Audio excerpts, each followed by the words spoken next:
आइए आपको ग्रामीण और शहरी इलाके में जो फर्क है वो भी जल्दी से ग्राफिक्स के जरिए बता देते हैं। बीआरएस को अगर आप देखें तो 35% ग्रामीण, वहीं शहरी 36% है। कांग्रेस को आप हर चीज में देखिए, जो जीत रहा है, जो इतनी बड़ी मेजोरिटी पा रहा है, फिर वो उसकी परफॉर्मेंस हर क्षेत्र में बेहतर रहेगी। वो ग्रामीण में भी अच्छा कर रहे हैं, 44% है, और फिर वो शहरी इलाकों में भी 41% कर रहे हैं, जो कि बहुत ज्यादा है, 5% ज्यादा है बीआरएस से। जल्दी से आपका कमेंट। अंजना देखिए, ये बहुत ज्यादा इसलिए महत्वपूर्ण हो जाता है क्योंकि देखिए उमूमन जो कांग्रेस तीसरे मोर्चे पे जहां जिन जिन राज्यों के में हारी, तो उसके बाद वो कभी पनप नहीं पाई, चाहे वो उत्तर प्रदेश हो, चाहे बिहार हो, चाहे उड़ीसा हो, चाहे बंगाल हो, बहुत सारे राज्य हैं। यहाँ तेलंगाना में हारी भी बाजी कांग्रेस जीत रही है, जितने की ऐसा प्रथम दृष्टि में प्रतीत होता है। तो ये एक बहुत बड़ा उनका कारनामा है।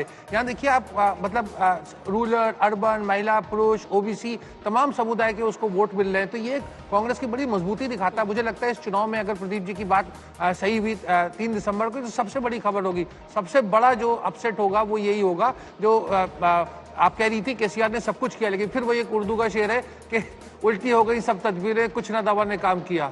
एक और चीज मैं बस इसमें जोड़ना चाहूंगा, मैंने पॉजिटिव बातें बताई। केसीआर और बीआरएस पार्टी ने काफी कुछ विकास किया, लेकिन जनता ये भी देख रही है कि उन्होंने अपने परिवार का भी बहुत विकास किया। जनता को खासकर ये जरा सा हजम नहीं होता बड़े आसानी से। जल्दी से क्या करप्शन का इशू भी लोगों ने रेज किया, क्योंकि के कविता को लेकर और दिल्ली के लिकर स्कैम से जोड़कर भी बहुत कुछ हो रहा था पूरे फैमिली पर। नहीं देखिए, जनता से जब पूछेंगे तो जनता कभी ऐसे नेगेटिव चीजें नहीं बताती, लेकिन वो अपनी राय एक शब्द में बोल देती है, बहुत हुआ, अब परिवर्तन चाहिए। बहुत हुआ, परिवर्तन चाहिए, चेंज के लिए। देखिए मैं कह रहा था, जो अगर तेलंगाना में कांग्रेस जीतती है, इस तरह के नतीजे आते हैं, तो इसका असर कांग्रेस के लिए उड़ीसा और आंध्र प्रदेश में भी पड़ेगा, क्योंकि उड़ीसा में 22 से 24% वोट है उसका आज भी, नेता भले नहीं है वहाँ, और आंध्र प्रदेश तो बिल्कुल जुड़ा हुआ है। तो कांग्रेस के लिए दक्षिण में ये एक बड़ा बूस्टर साबित होगा। जैसा कि इन्होंने कहा कि तमिलनाडु में सहारे में है उसके डीएमके के, कर्नाटक में उसकी अपनी सरकार है। ऐसे में दक्षिण लोकसभा चुनाव की दृष्टि से भी अगर देखें तो दक्षिण भारत में कांग्रेस को बड़ी उम्मीद जगेगी तेलंगाना के नतीजे आने पर।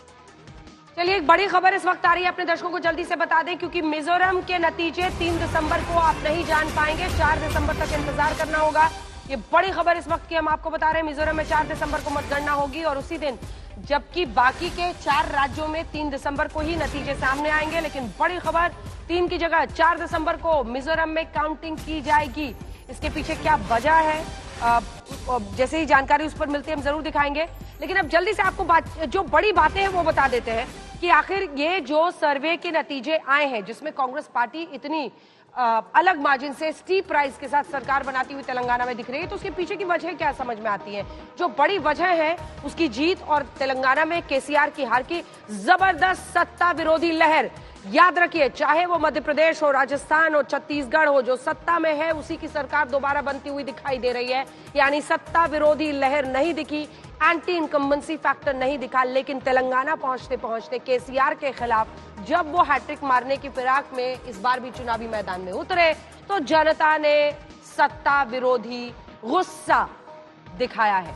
क्योंकि जिस तरह से उनकी गिरावट दिख रही है और कांग्रेस का गेन दिख रहा है, ये अपने आप में एक बड़ा संकेत है कि इन 3 राज्यों में तो सत्ता विरोधी लहर नहीं थी, लेकिन यहां पर सत्ता विरोधी लहर है और कांग्रेस को इसका फायदा हो रहा है।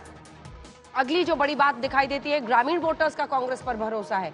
देखिए, अगर हम देखें तो पारंपरिक रूप से ये एक ऐसी चुनौती है जिसका बीजेपी भी मुकाबला कर रही है कि रूरल वोटर्स, ट्राइबल वोटर्स वो रहे हैं कांग्रेस के साथ, उनको कितना कौन खींच पाता है। इस बार ग्रामीण वोटर्स ने सीधा कांग्रेस को वोट दे दिया है। किसानों का रुझान कांग्रेस की तरफ, जिसकी वजह से कांग्रेस पार्टी को ये तेलंगाना में गेन हो रहा। महिलाओं की पहली पसंद कांग्रेस पार्टी बनती हुई दिखाई दे रही है। ये तमाम वजह है जिसकी वजह से ये सब कुछ होता हुआ दिखाई दे रहा है।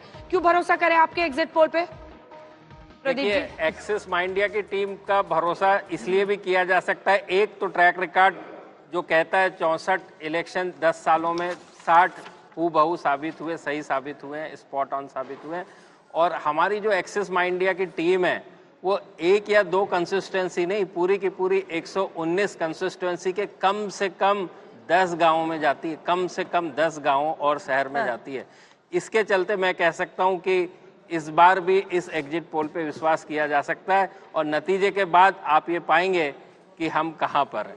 हमारे भी नतीजे आएंगे। प्रदीप जी, तो अब देखिए ऐसा अंजना, ऐसा लग रहा है कि मतलब 5 में से 3 राज्य तो कांग्रेस के पक्ष में जा रहे हैं और प्रदीप जी का कांग्रेस इतना विरोध कर रही है। खासकर मध्य प्रदेश में उनको पता नहीं क्या वजह है, आप ही बता सकते हैं। पर वो भी आपसे उलट दे रहे हैं रिजल्ट्स।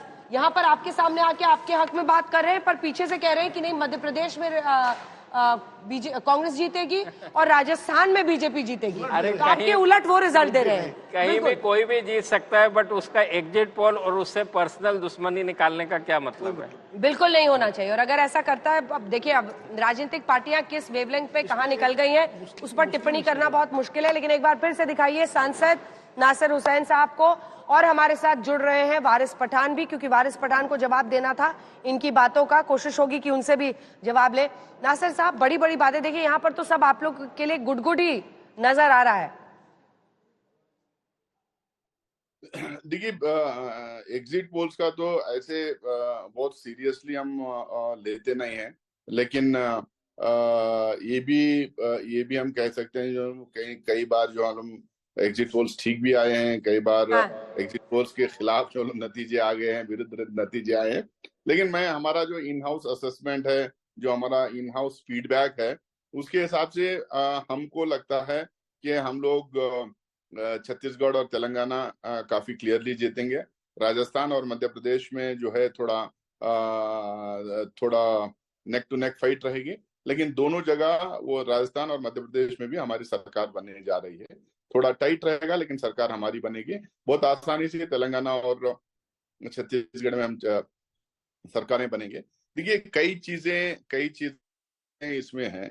अब एक तो जो है नेशनल लेवल पे जो फिजा बदल रही है। आपके एग्जिट पोल को वो राजस्थान और मध्य प्रदेश दोनों में चैलेंज करें। राजस्थान में तो आप कह रहे हैं कि अपर एज है 86 से 106 तक कांग्रेस पार्टी को, लेकिन वहीं पर मध्य प्रदेश में जो आप दे रहे हैं बीजेपी को प्रचंड जीत, वो कह रहे हैं कि नहीं उन्हीं की सरकार बनेगी। अब मैं उसके बारे में क्या कहूं, उनका प्रोगेटिव है कि किस बात को स्वीकार करें और किस बात को ना करें। तो उनको जो पसंद आ रहा है वो स्वीकार कर रहे हैं, जो पसंद नहीं आ रहा है उसको अस्वीकार कर रहे हैं। एक हिंदी में कहावत है कि मानो तो गंगा माँ है, ना मानो तो बहता पानी। हिंदी में एक और कहावत है अंजना, कि मीठा मीठा गप गप, कड़वा कड़वा थू थू। और एक और कहावत है, गाना है बल्कि, कि जो तुमको हो पसंद वो बात नहीं कहेंगे। जो समझ में आ रहा है, जो दिख रहा है वही कहेंगे। वारिस पठान, जल्दी से दिखाइए वारिस पठान को। वारिस पठान साहब, आप जो अभी एकजुटता की पार्ट और बता रहे थे कि कांग्रेस और बीजेपी मिलके AIMIM के कैंडिडेट्स को हरा रही थी, वो कहते हैं कि आप तो बीजेपी का एजेंडा लेकर हर जगह पहुंचते हैं। और विनोद जी का सवाल है कि हैदराबाद के सांसद आपके ओवैसी साहब, यहाँ पर 9 सीटों पर आप तेलंगाना में लड़ते हैं और बिहार में जाके 24 पर, यूपी में जाकर भी ज्यादा सीटों पर लड़ते हैं। मामला क्या है? बड़े राज्य तो अब कहाँ कितनी सीटों पर लड़ना है, ये भी हम लोग को ये सिखाएंगे क्या? हमको पता है कहाँ लड़ना है कहाँ नहीं लड़ना है, वो तो हमारी मर्जी। इनको कोई बोलता है तुम इतनी सीट पे, हम तो तेलंगाना में 9 सीट पे लड़े ना, तुमको दे दिया 110 सीट, जाओ हराओ। अभी MP साहब ने ये बोला कि नहीं, ये सब गलत बात है, झूठ है। मैं आपको बताता हूँ, राजा सिंह के सामने कांग्रेस ने डम्मी कैंडिडेट क्यों दिया? ताकि राजा सिंह जीत जाए। नामपल्ली में जहां हमारा कैंडिडेट खड़ा था, कांग्रेस का कैंडिडेट खड़ा था, बीजेपी को आने ही नहीं दिया। बीजेपी आई नहीं वहां पे कैंपेनिंग करने के लिए, ताकि हम हार जाए, उनका कैंडिडेट जीत जाए वहां के ऊपर। अच्छा, आप कितनी सीट पर लड़े ये कोई और तय नहीं कर सकता। उनका कैंडिडेट कौन हो ये आप तय करेंगे। उनका कैंडिडेट कौन हो ये आप तय करेंगे। इन्होंने कैसा किया, ए टीम बी टीम, मैं बता रहा हूँ सेटिंग कैसी हुई है दोनों के बीच में, किस तरह से दोनों ने मिलकर ये सोचा कि MIM के कैंडिडेट को हराया जाए। पूरी सेटिंग में लग गए थे लोग, लेकिन जनता जनार्दन है, पब्लिक की मोहब्बत है, ओवैसी ब्रदर्स के साथ, मजलिस के साथ लोगों ने वोट दिया।